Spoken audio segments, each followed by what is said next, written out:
All right, welcome everybody to this week's webinar show, The Lighter Side, where we have CEOs and executives come on just to have a lighter side of their personality so you can see them in a different light than normal. Today we have Brian Fry. He's the president of Commonwealth Hotels. He's going to be with us, where the premise of the show is we're going to have 30 minutes to go through 50 questions, and we'll get through 50 questions. So a lot of it will be rapid fire. Different subjects, from favorite food to right now the topics at hand, coronavirus, to many of the different aspects. So I'm going to go ahead and start the clock. Are you ready, Brian? I am ready. All right, so let's get this show on the road. So we got 30 minutes, and here we go. So Brian, what is your favorite food? I'm kind of partial to Japanese comfort food. We lived in Japan for a couple of years, and things like ramen noodles and okonomiyaki, soba, those sorts of things. Great, so you can relate to my child who loves ramen noodles, or ramen noodles. And what is your guilty pleasure? My guilty pleasure. Well, I have a soft spot for record stores. I figure they won't be around for much longer, so I investigate as many of those as I can. Great.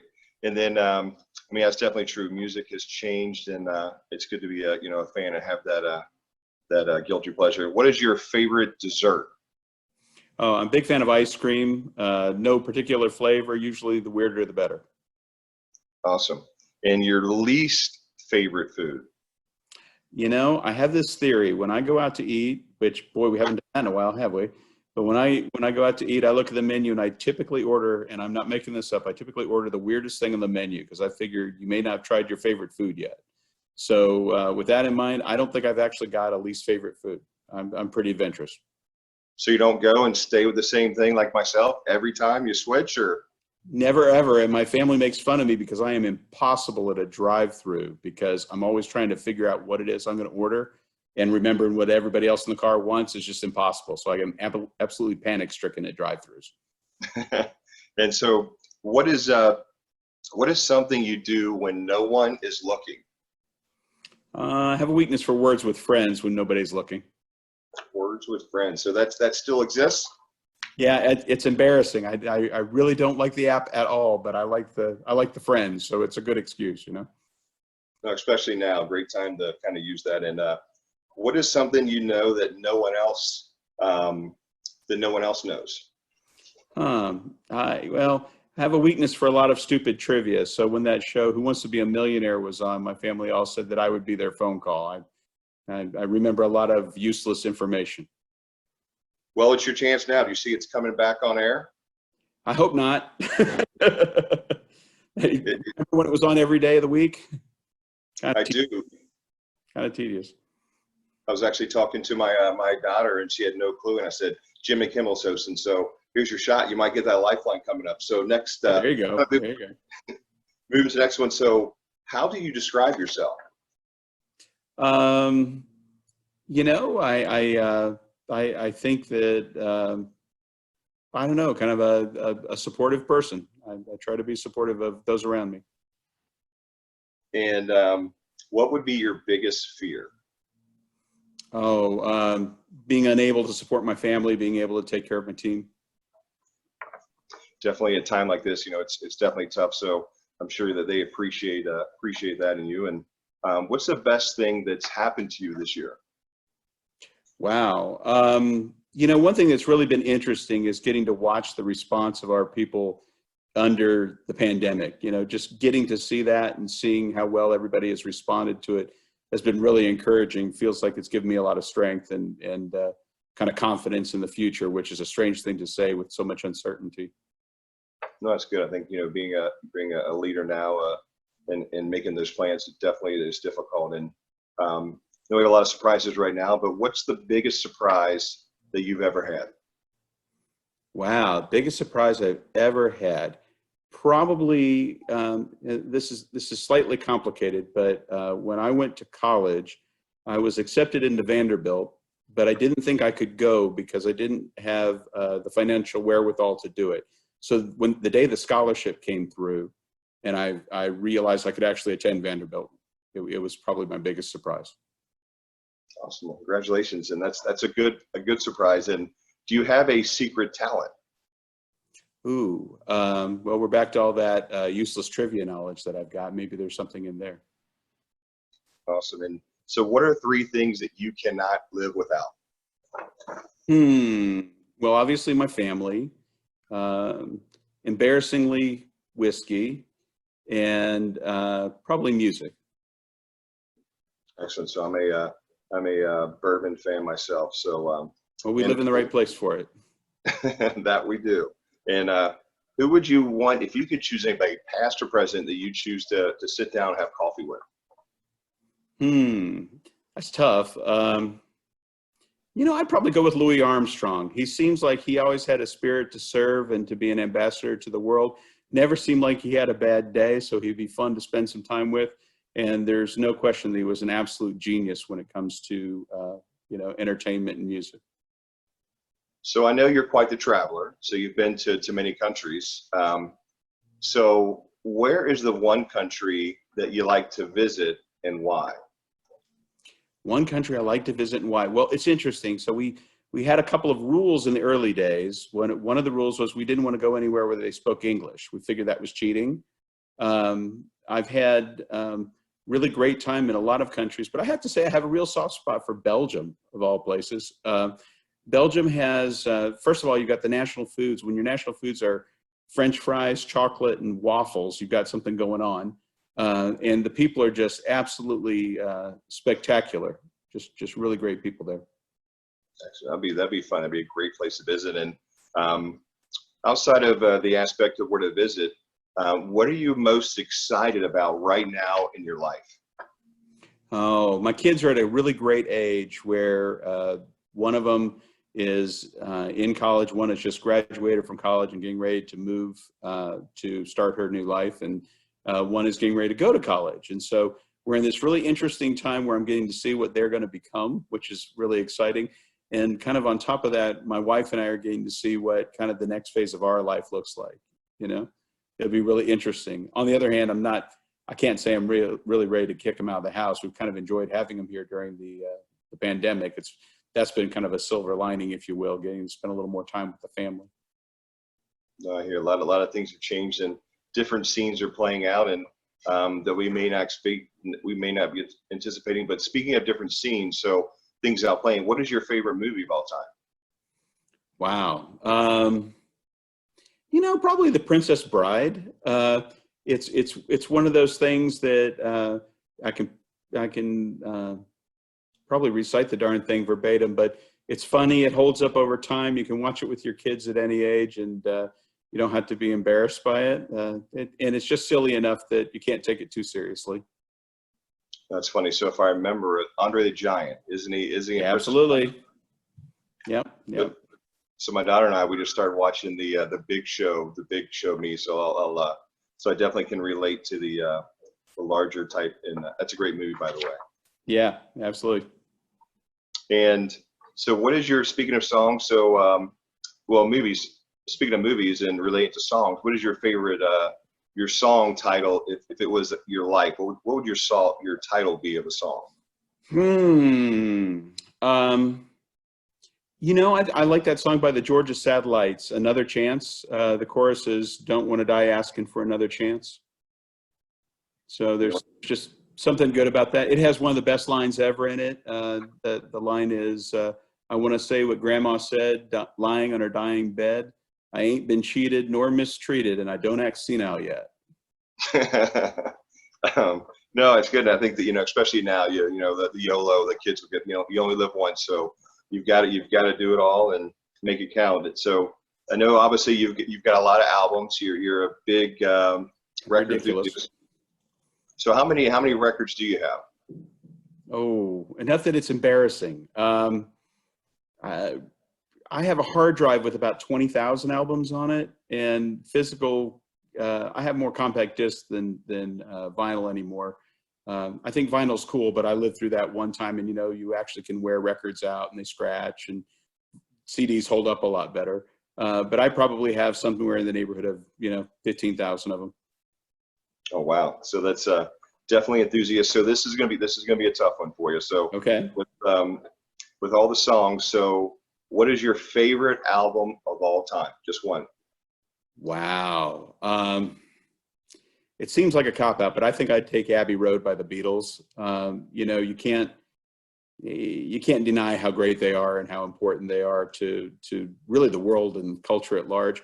And I think, at least for that album particularly, you know, as their last album, they came back after some acrimony and decided they were going to end it on a good note. And there's just a lot of positivity on that record, which I think does my heart good in these times. That's great. And then, so speaking of that, so you mentioned the Beatles, mentioned Louis Armstrong, but if you could live the life in the day, what rock star would you be? Wow. You know, I think I would like to be Bruce Springsteen. I think he's always trying to take care of those in need. You know, the underprivileged. I think he tells the truth, and I think he speaks from the heart. And you know, I'm being an executive. I'm kind of partial to being called the boss. So. I like that. Great answer. And then so out and you're with a group of friends, family, and the karaoke comes on. What's your go-to? Ooh, well, I'll tell you one secret to karaoke, and we had done quite a lot of that back in the day. And it's much more fun in Japan, where people don't speak English very well. So you have a lot of safety net when you're the one who speaks English better than anybody else in the room. I'm a big fan of it that way. My go-to is probably something by the Red Hot Chili Peppers. You know, say, I don't know, Soul to Squeeze or Scar Tissue, something Nice. like. Excellent. And then, so kind of switching gears a little bit. So what is the best gift that you've ever received? Ever is so hard. Recently, my oldest daughter bought me a snow globe with water from the ice surface where the St. Louis Blues won the Stanley Cup. And they've been my hockey team for life, and I'm a ridiculously passionate hockey fan. And that was pretty special. Now, I know there's really some guy that just used tap water and filled the thing, but you know, I'm going to choose to believe it was from the ice surface where they held the cup. I think so. I definitely agree with you there. And so speaking of gifts, so what's the most recent gift that you've actually given a friend? A very good bottle of wine. He doesn't drink bourbon, which is his fault, but you know. So what's the first thing that you did this morning when you woke up? I looked at my phone to figure out what day of the week it was, because they're all kind of bleeding together these days. That definitely can be a mixture of different days and things transpiring. So what would you say that are 3 words that describe you the best? I would say empathetic. I think creative and hospitable. Fabulous. And so I know we went from the 3 words to describe you, but what words would you say that you live by? Oh, how about I'd rather ask forgiveness than permission. Excellent. And then, so if you were not where you are now, what career would you be in? Well, my wife and I have a little joke that at retirement, we're going to open up I'm going to open up a little coffee shop or a bar where I can play tunes all day and just visit with people. And the one thing I recognize is I have to have a really good first career, because you can't make any money doing that second career that I just described. So not only do you listen to music, and not only do you karaoke, but you also play. Well, records, not. We have a joke in our family. In my family, my two of my daughters are musicians, and they play really, really well. My youngest plays an upright bass and jazz combos, and she's really impressive. And they all joke that my instrument's the stereo. So using the stereo being your instrument, but what is one of the things that you always wanted to try? I'd like to try skydiving. I'm not sure I'm brave enough to do it, but it seems like it would be something that would be a really interesting thing to put on your bucket list. So do you have that earmarked for an upcoming big birthday coming up, or? No, and honestly, I don't know if I'm brave enough to even do it. I haven't quite gotten myself to that point. My wife and I have kind of talked about it, and we've decided now that we have kids, we probably better not do it together just in case. So, I think that's a good choice. And then, so what is your ultimate goal in life? really just to be a good dad. I know that sounds kind of cheesy, but I've wanted that since before I had kids. And you know, it's one of those jobs that you do one day at a time, and you really don't, you never really know if you're doing it right. You know, you like to hope so, and your kids all say the right things, but maybe they're just being polite. You don't know until you're done, I think. I couldn't agree more. I've got 3 kids myself, and I think that's, being a dad is probably the best gift of life. And, we get to share our experiences and our work experiences in life, and hopefully they just take one thing and use it. That's my hope. So, a lot goes in Yeah. one ear, out the other. It's amazing when you see what they've become, right? And you kind of look back on it over time and you think, you're doing something right if you still want to be around them when they're older, right? I couldn't agree more. Then, so what do you, obviously if family is, pressing, but what are you scared of losing? Hmm. Um, Probably time. I know that sounds silly, but you don't get any more of it.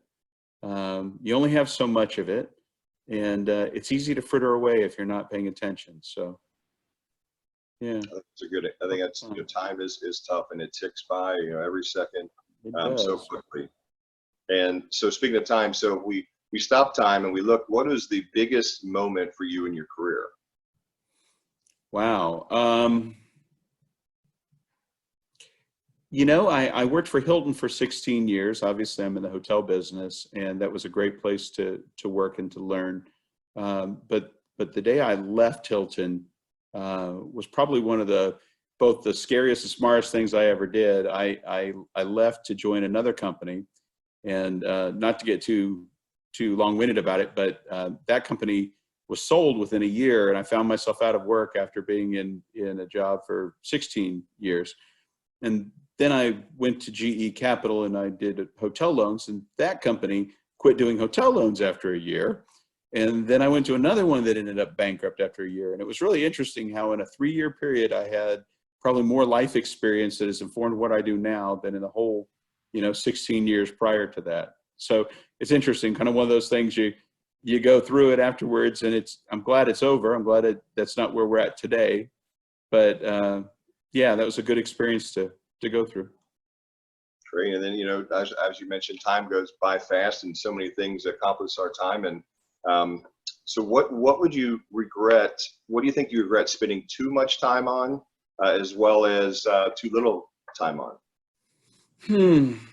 I don't know if I'm the only one, but I feel like I spend too much time worrying about things. It's funny to be caught up in things you can't change, caught up in things you can't do anything about. It's one thing to plan. It's one thing to work through problems and challenges, but to actually sit around and worry about it is just a complete waste. I agree. And, that you have to, taking that worry, can be sometimes negative if it overwhelms you. And, but speaking of that aspect, what negative experience actually made you better in life?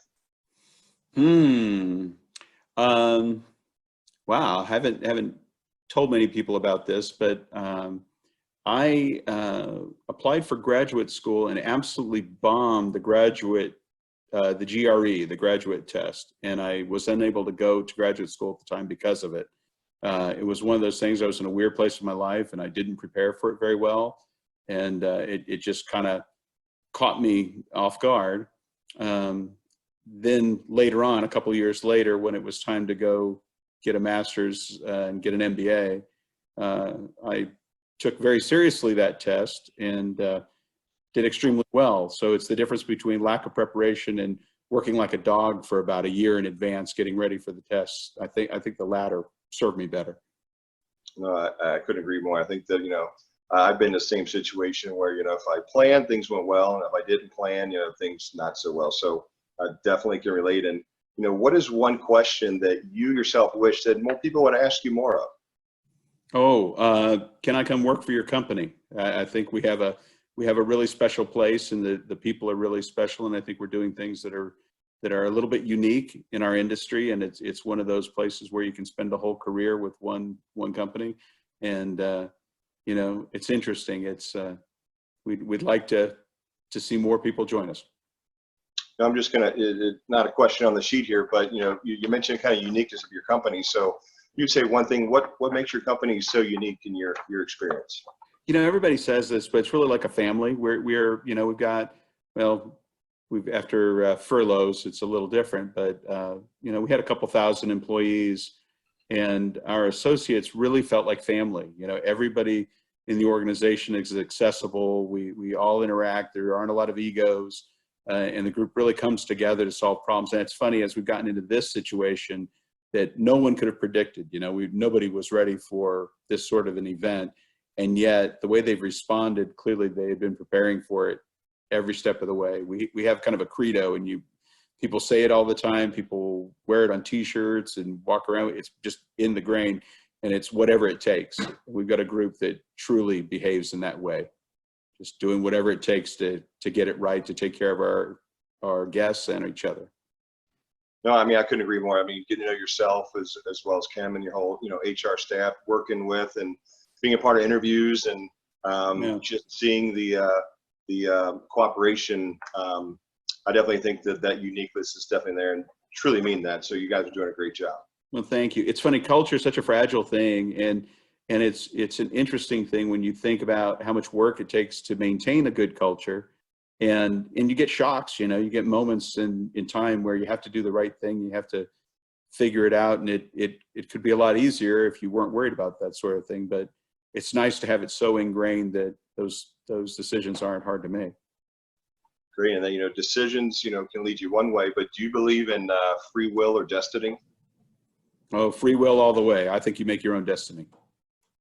I couldn't agree more. Then, so speaking of destiny in life, but how many siblings do you have? One, I have a younger sister. And, you know, having a younger sister, obviously, I'm sure you had the first job of the siblings. What was your first job? Well, I tell people all the time, when people ask how long have you been in the hotel business, I actually grew up in a small hotel. It's a family run, they called them motels back in the day, but like a roadside inn. My father still runs it. It's in central Illinois. So if you've ever wanted to go fishing and need a great spot, it's very homey. But my first job was actually making beds. He paid me $0.25 a piece, and I can remember him bouncing the quarter on the bed. And if it didn't bounce, I didn't have the sheets tight enough to get the quarter.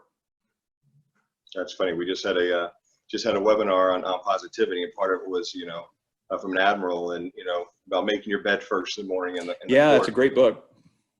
It's no, I appreciate it. I can totally relate. And so obviously, you know, it could be terrifying moments we have right now and different things that have transpired, but what's the most terrifying thing that you've ever done? Wasn't by choice. I was actually robbed at knife point in a Hampton Inn hotel room.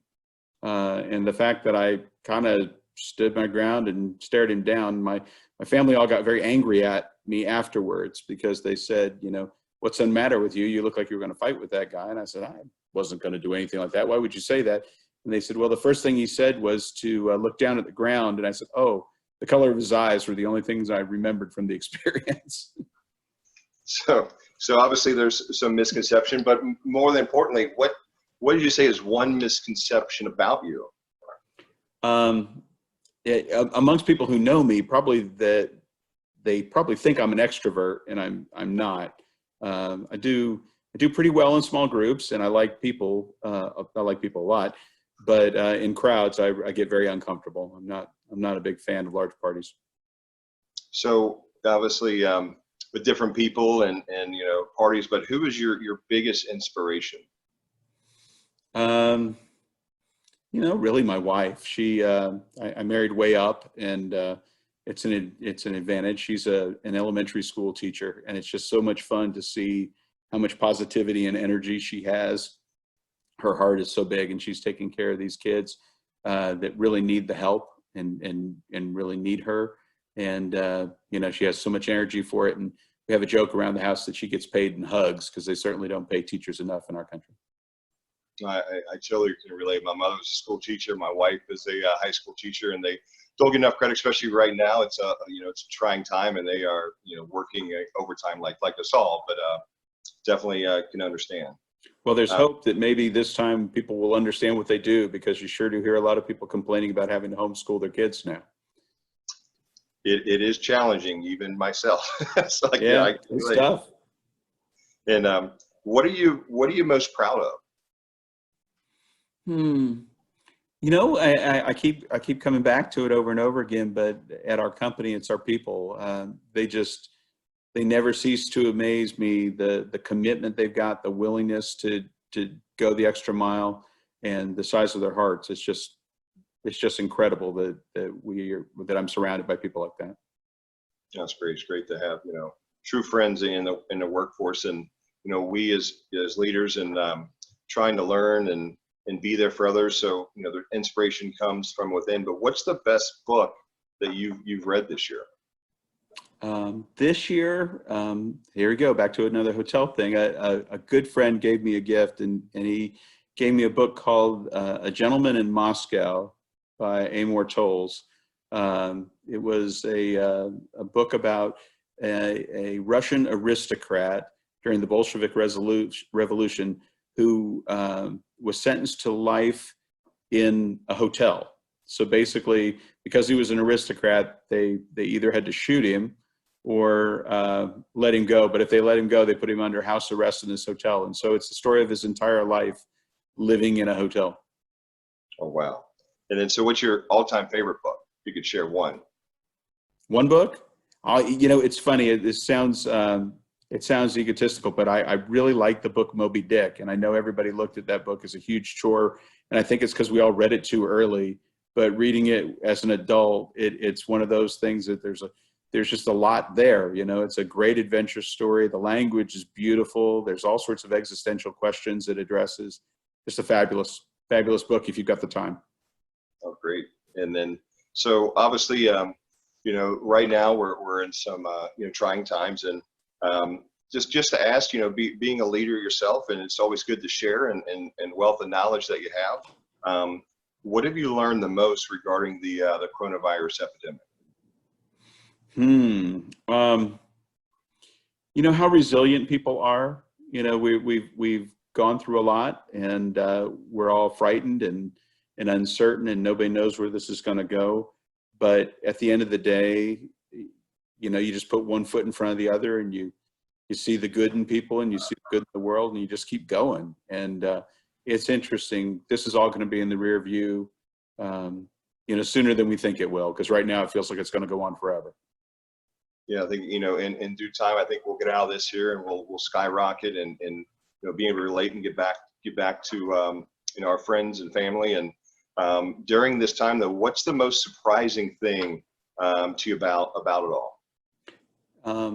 Probably the way I can feel so different emotionally day to day. It's interesting how I remember when I didn't take it seriously at all, to the day I finally got kind of scared of it, probably a month later than I should have, if in hindsight, to, it's just shock after shock after shock. And then, some hopeful things have happened, and it's interesting. Every day is just a new adventure. And now we're in a bit of a, I don't know, I don't want to say a lull, but it feels like we're all getting sort of accustomed to the dramatic events we're in. So it's not as explosive every single day, but I'm sure it's coming. There's going to be another element of change. Each day is a very different feeling than what I had yesterday. I agree. And then, we mentioned before, kind of based on time, and, it goes quickly, but if you had to freeze time, is there a particular moment or memory that stands out to you the most over the past few weeks? It's silly. Again, hospitality people, we have kind of a joke. Nobody throws down like hospitality people. It's just that most people are in this business because we want to serve people. We really get energy from being around other people, and this is really tough on people in that environment, right? We have a desire to serve and to take care of others, and we can't. We can't solve their real fears, and all we can do is what we can, right? And somebody in our team suggested a virtual happy hour. And so we had a Zoom meeting with people all over the country, and we all just had a drink. And it was amazing how the emotional connection that we got from just that. I think we spent an hour just reminiscing and talking about it. And you could just tell everybody needed to get that out. And those human connections are so real and so important. And it's easy in this time of isolation and fear to kind of forget what's going on, what really matters. No, that's great. I think, it's, during this time, it's good that, right now, just Zooming and reaching out and being with somebody, means a lot. And speaking of meaning a lot and different achievements, is there one achievement or contribution change that you're most proud of during this time that's transpired? One thing that's really interesting, and it's funny, we thought we were struggling at the end of 2019. Costs were up, and it was a really challenging time. I think you and I have talked about it before, that associates were hard to find. The economy was strangely strong, right? Unemployment was so low, and it was just tough. It was hard for us to get things together, and we spent a lot of energy and developed tools to help our general managers manage their business efficiently. Okay. Now that we're in the circumstance we're in today, it's amazing how those investments have paid off. So I was talking to somebody about this. We've just finished the month of March, and we had just extraordinarily flow through of our expenses. So we did a great job controlling our costs, and we've got our break even at our hotels down to something in the neighborhood of 30%. If you had told me that we could break even in hotels at a 30% occupancy even a month ago, I would never have believed you. But, we've done the right things, we've taken the right steps, and people are going the extra mile to make it happen. And so, that's the only way you get through something like this. You just hunker down and you keep it tight and keep it strong and keep focused and go every day.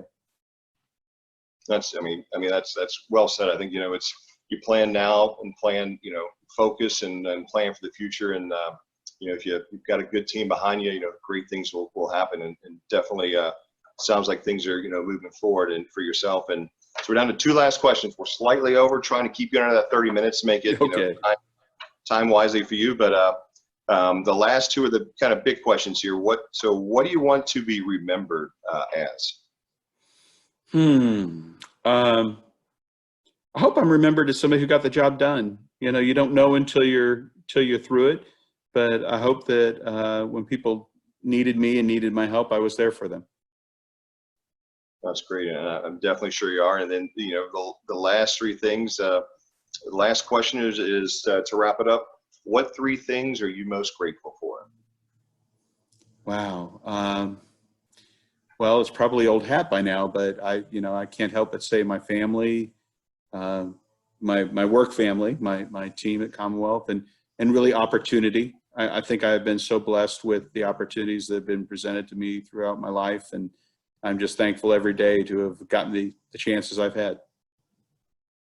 That's great. I think, family, friends, living life to the fullest, and that's what it's all about. And I want to thank you for your time today, and appreciate the opportunity to come on and share your experiences and let people see a little bit different light of you, Brian. And I think it's great to, relax, as we call it, the lighter side. So it's a weekly show that I'll be having with CEOs and other executives. Obviously, I'm Scott Meyer, Patrice and Associates here to help with any recruiting needs. And, Brian Fry with Commonwealth. And just last, anything you want to share about your company or anything else going forward, Brian? Oh, no, Scott, I really appreciate the time. Yes, Commonwealth Hotels, we're a management company that has 50 hotels throughout the country, and we work very hard to manage in a very simple way. We identify revenue and we control our costs, and we take care of our associates, guests, and owners. And it's kind of an old-fashioned notion, but in this day and age, we find that those old values seem to matter. So it's a good company. If we could be of service, please let me know. Definitely, I truly agree. And I said, if you like to be in touch with Brian, definitely reach out to me. And if you're a CEO or an executive out there and you think this might be great for yourself, to whether it be just to share with your company or social media, just to show the lighter side of you, reach out to me. And once again, thanks, Brian. It's been a pleasure. You have a wonderful day. Thanks, Scott. Take care. Thanks, you too.